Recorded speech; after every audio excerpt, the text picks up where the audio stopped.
Hi, everyone. Thank you for joining us today for our session, The Power of Collaboration to Support and Retain Induction Special Education Teachers. As I'm sure you know, providing support and professional learning to Novice educators is crucial in increasing retention rates. We have all heard the numerous data about teachers leaving in a few years of teaching, as they felt they did not have the tools or support they needed to succeed. So during this session, you will learn how the Georgia Department of Education, the Center on Great Teacher Leaders, the Cedar Center, and Kennesaw State University have partnered together to support Novice educators under the Georgia Department of Education's USED OSEP-funded retention grant known as Georgia's Teacher Provider Retention Program, or the TPRP.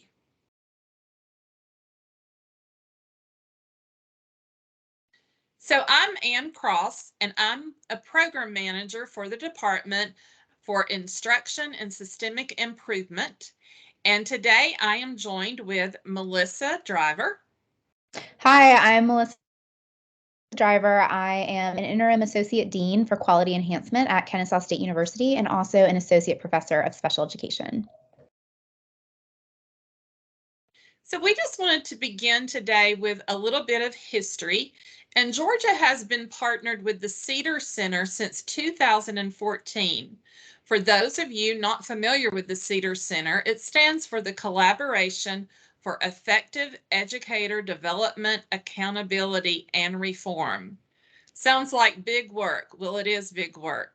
Their mission is to support students with disabilities in achieving college and career-ready standards by building the capacity of state personnel preparation systems to prepare teachers and leaders to implement evidence-based practices within multi-tiered systems of supports.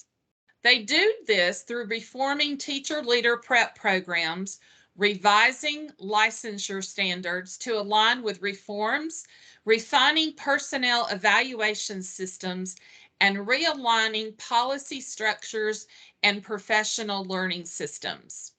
So we began our partnership with them along with many of our higher institutes of education as we began this journey to look at teacher retention and recruitment.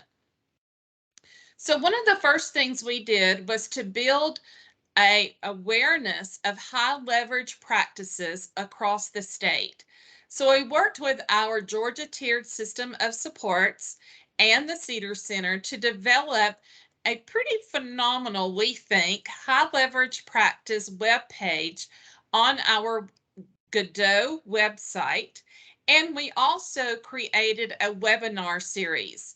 Each of these links on our webpage are live links to take you through different pieces of high leverage practices. So we've aligned it that you start here with big ideas and definitions.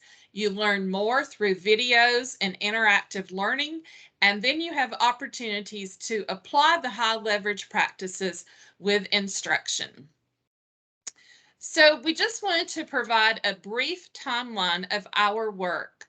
So we began looking at a pilot for our mixed reality simulation and train the trainer work to see how effective it might be or to really build interest across the state in the work to combine high leverage practices and the mixed reality simulation work to improve the retention of special education teachers and early intervention providers across the state. So through that Train the Trainer pilot group, we then developed the model that we're going to be talking about today, the Georgia Teacher Provider Retention Program.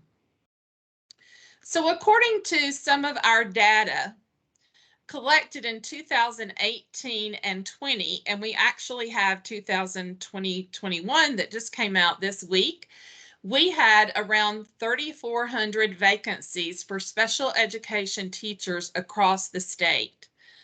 New teacher data showed that while we were hiring about half of that, 1,200 teachers, we were losing about 1,200 teachers. So even though we were finding teachers, hiring teachers, we were also losing. So the gap between vacancies and new hires never got smaller. It continues to be a wide gap. We also noticed by looking at our data that many of the teachers would stay for a year or maybe even two, but in that third year of service, they would oftentimes leave because they felt like they did not have support and training that they needed. So while we are retaining about 80% of our special education teachers, we continue to have a teacher shortage of about 19%. And our new data shows that we continue to have that shortage percentage. So we wanted to provide a little bit of research just to make sure that we're on the right track. So we know that induction, work, and support for new Novice teachers is one of the most powerful indicators of teachers deciding to stay in their profession. And in 2019, OSEP did a survey that said that strong mentorship and induction were the most effective method for improving teacher retention. So we decided to write a grant to improve the retention of special education teachers and early intervention providers in Georgia for parts B and C. And we were awarded a grant for $500,000 per year for up to 4 years. We started with 4 goals: model induction program, leadership development program, our early intervention part C goals, and easy access to crucial data. We also know that coaching is very important for the success of anything that we endeavor. So we worked with our partners with School and District Effectiveness and Title I to secure $100,000 per regional technical center for coaching so that we would be able to not only provide professional learning, but to follow up that learning with some very important coaching supports. So today we're going to talk specifically about our Goal 1, the Model Induction Program. So as I said, the Center on Great Teacher and Leaders is also based at American Institutes for Research. While we formally partnered with them for this work, we also worked with the Cedar Center and, of course, Kennesaw State University to develop the Train the Trainer induction around HLPs and IEP development and implementation. You're going to hear more about the mixed reality simulation part, but we also wanted to note that we used our regional technical centers called the GLRS to provide most of the training as well as the coaching pieces to support this work across the state. Along with those 18 regional centers, we also had 10 of our LEAs join the project, and they wanted to have their own Train the Trainers within their districts.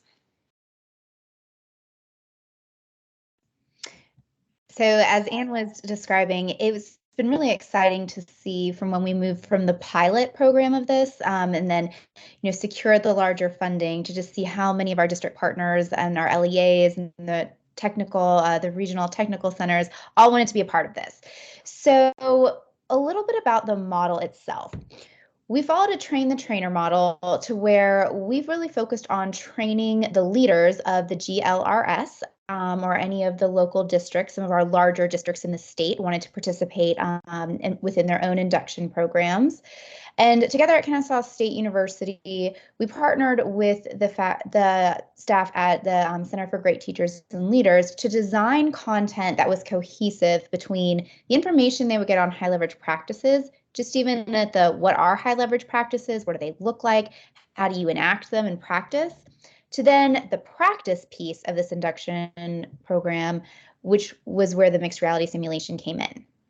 So we worked together to plan the content that were then train the trainers in this. Then the trainers themselves work to deliver that training across monthly sessions, some met more frequently, to just really deliver the training on what are high leverage practices. And again, so if we were focusing on, say, HLP 16, what is HLP 16 explicit instruction? How do we practice planning a lesson around HLP 16? What does it look like in action? Now let's practice it together. And then they would practice using our mixed reality simulation, and then we'd come back together at the end of each monthly cycle in a larger community of practice, so that each of the trainers could share with each other what was working well, what they had learned. They could share with us too if they were having any issues, any technical issues, or if there was any trends that would be helpful for us to work on together as a team. So it was a very cohesive approach in that we helped to really try and scale up the knowledge and the delivery of the skill so that that could be spread out to the teachers, but still creating that safe space where then the trainers could come back as they continue to learn themselves how to effectively deliver this induction content. So we'll kind of show you a few examples of what some of this content looked like to kind of help paint the picture of what this induction program really looked like from the beginning to the end. So what you see here is we wanted to make this as streamlined and effective as possible for all of the trainers. So each of the session contents you can see, so this one, for example, was on high leverage practice number 7. So they had PowerPoint slide decks. They got a facilitator's guide, a meeting agenda with recommended times. We also did this for the mixed reality simulation where we said, if you have a really large group, this is how we might structure it. If you have only 8 people, this is how you might structure it. Handouts. One of the things that was created along the way too was a look for guide too, to say, so now that you've taught about this HLP, so establishing a consistent, organized, and respectful learning environment, is there maybe a resource we can create to have so that when they're watching each other teach or they're teaching in their own classroom or the coaching component, there's a quick look for guide. And then likewise too, Anne described the coaching component of the project too. We also created a coaching guide and a coaching dashboard too. So we really wanted to make sure that the materials were there. There was a lot of great opportunities for the trainers to provide feedback on the materials. And so they could be tweaked and refined and, continue to improve so that they were helpful for the trainers and therefore for the teachers engaging in this induction work. And so in addition to the content of what are high leverage practices, how do you establish a welcoming environment? We had this component that was unique with our induction program to provide purposeful practice. And this is where we used our mixed reality simulation lab at Kennesaw State. We call it our avatar lab. And so what we did is the reason we wanted to use this piece is that we have seen the utility and the use and value of mixed reality simulation really over the last 5 years at Kennesaw State and partnering with the Cedar Center and the Georgia Department of Education, where it allows our teachers, our new teachers, and our pre-service teachers to learn and master new skills in an environment that is safe.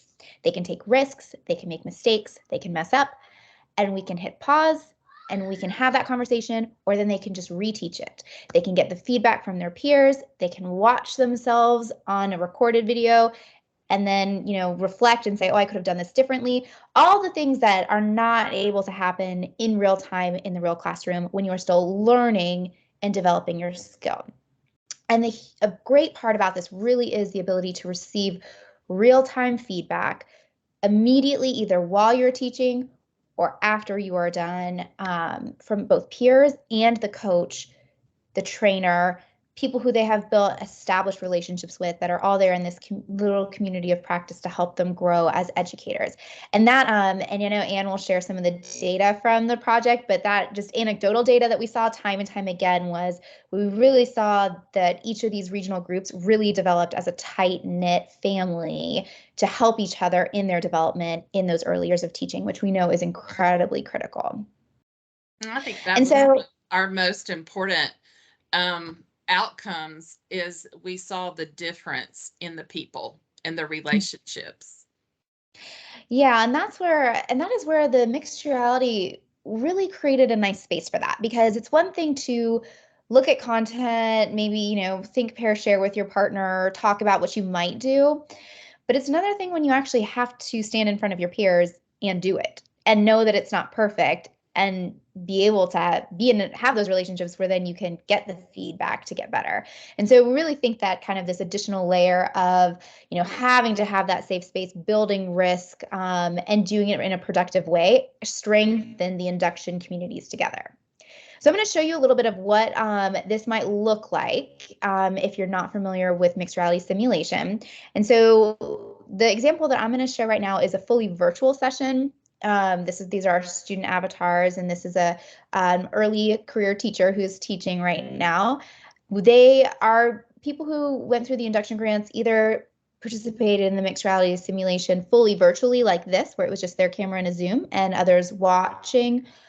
Or we have the ability to where they could stand in a room and, this was projected on a screen. So they were standing in the room teaching to this screen with the students, and then their peers were all around watching them. So, Anne, I'll let you go ahead and just play a little quick clip of this. You can see what it looks like.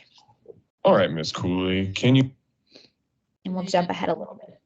So I think it was around minute 6, so you can see some of what the interaction was. Right, so now we are going to write some guided notes, okay? So everyone should have some notes on their desk that look like this, okay? And you're just gonna follow along, listen. We're gonna write the words on the blanks. If you miss the word, it's gonna be on the screen, so you can just look there, or if you want me to repeat it, raise your hand, I will repeat, no problem. All right, so we're gonna talk about some vocabulary words, okay? Main ideal vocabulary. All right, the topic. The topic is 1 or 2 words about what the whole text is about. 1 or 2 words. So when we were just looking at the picture, what do you guys think the topic was? Think of 1 word that the topic could be for the picture we just looked at. Raise your hand if you could tell me the topic. What do you think the topic is? Yes, Nina, for the picture. Okay, so are you talking about the picture that you just showed us with all the different clothes? This one, yes. Okay, I would say that the main topic is clothes. Yes, 1 word, clothes. Very, very good. Okay, moving on. The next blank is main. All right, you can go ahead and pause it. Thanks, Dan. On your blank. So we wanted to just show you a little bit of what this looks like to kind of help wrap the idea around. So what's nice is that the interaction is real. So this is mixed reality. So you can see there's artificial intelligence built into this, right? With the avatars and the computerized environments. But what's unique about this is there is a live component, and that's why it's mixed reality. And so kind of the behind the scenes of this is that there is a live person who is interacting through the avatars, so that it really increases the realisticness of this experience. So if our teachers are trying to, teach a strategy to a group of students and they're not really doing a great job teaching it, it's confusing, it's vague, it's not clear, the students will get disengaged. They might take out their cell phone, they can turn to a friend and start talking, they can fall asleep. And so if the teacher on the other end is actually asking frequent questions, giving the children opportunities to respond, clearly explaining the content and keeping them engaged throughout, the students will track along with that too.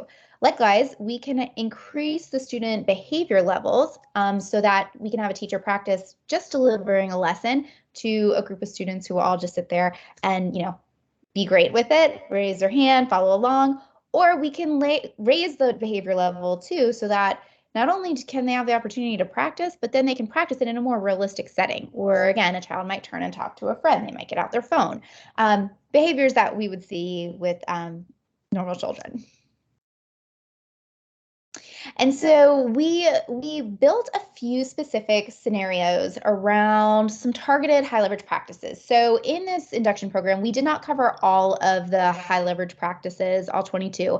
We narrowed it down into a subset that we believed, covered across the 4 different domains of collaboration, assessment, social, emotional behavior, and instruction, and really tried to just pick a subset that we said, if we can get you practice in this, it will intersect with other high leverage practices. And so this is the one that we're really going to narrow in on.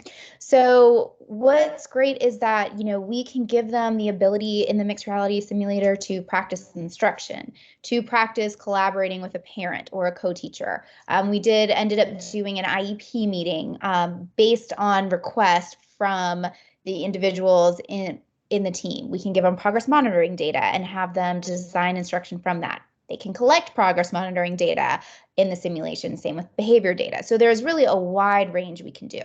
And I'll just show you real quick, we can get a look at what the adult avatar looks like too, which is how we used it with the collaboration pieces. Yes, I can. Can you see me moving around today? I can. Can you see me? Yes, I can. Are you ready to begin? I am. Hi, Miss Emily's mom. How are you? Hi, I'm doing well, thank you. It's Miss Brinkerhoff. But Hi, Miss Brinkerhoff. Emily's mom is fine. Linda will be fine as well. How are you guys adjusting to this crazy time? All right, thanks, Anne. You can go ahead and pause it. It has certainly. So you even saw in that little short clip, right, the teacher was like kind of a little more friendly with the parent, like a little more casual in the approach, and that wasn't necessarily how the parent wanted to be addressed. So even just those little moments of learning, of being like, oh, maybe I should, like be more professional in how I approach the parent the first time, until we get to that relationship where they say, oh, you can just call me X. Those are those little moments of learning that don't always happen without the opportunity to experience it in real time. So we did want to share with you some of our year one data because we're pretty proud of our results. And so as we've said before, we had our 18 GLRS regions conduct the training, as well as 10 additional district trainers. We had 94 of our 212 districts represented in year one, and around 473 teachers registered. Now, not all of those teachers were able to complete the training because of different factors around the pandemic, not being able to find substitutes or being sick themselves. So many of them that did not complete, they have asked could they go back and complete the sessions they missed. Most of our teachers were beginning teachers, and most of them were special education teachers. Around 62% were special ed teachers. So many of the teachers were primarily elementary level teachers, although we did have middle and high school as well. And 2/3 of those teachers were in their first year of teaching. We did have some teachers that had multiple years of teaching, but they had been teaching general education, and this was their first year teaching special education. So when we began the training, they all had to complete a self-assessment around HLPs and their knowledge. And then after the last training, then they completed a post-assessment. So for all the teachers that completed the assessment, we had around 200 that completed it. They were at a 38% mastery level of understanding what HLPs were and how to implement them in their classroom when we began. At the end, they were 82% proficient. So we saw a big growth in the training and their knowledge and skills around that training. The special education teachers had about a 46% growth, almost a 50% growth from pre to post, and the general ed teachers that completed the survey had a 33% growth. So we had over 1,300 coaching contacts, coached over 362 participants, and most of those coachings were around 30 minutes to an hour. So our coaching dashboard provided what was the most frequent activity being coached, and the coaches could choose more than one of the coaching activities. But as you can see, most of the coaching was around the delivery of HLPs, which is what we wanted, as well as general support. They just had general first-year teacher questions that they always wanted to ask. We did have an increase of facilitation with our MRS sessions as part of our coaching feedback and providing that coaching around their lesson plans. So our post-evaluation surveys always ask, was our training useful? Was it relevant? Was it of high quality? Did it change their practice or their belief? And did they gain skills and knowledge? And as you can see, all of our respondents are in the high 90s, which is good. We're excited that it's there, but it also puts pressure for year 2 for us to continue to improve or continue to at least have that level of satisfaction. So we're very pleased that we did have high quality training and it was useful to our teachers. So in respect to the training, the coaching, and the MRS sessions, you can see that all teachers said, 91% of the teachers said it was beneficial and it influenced their plans to continue teaching. 91% of the special ed teachers indicated it influenced their plans to continue. 89 of general ed teachers, it said that it included them. And so we have some feedback for you to read about just some anecdotal information, qualitative information, comments from some of our participants. And we currently have 89% of our participants are returning to their current job that they have for next year in their current schools. So we have some stability there that we're excited to have and hope they will continue to grow and just continue in the teaching profession. So here's our contact information. And we thank you for joining our session today. And thank you so much for Melissa joining us today and sharing about the mixed reality simulations. Thank you, everyone. Thank you.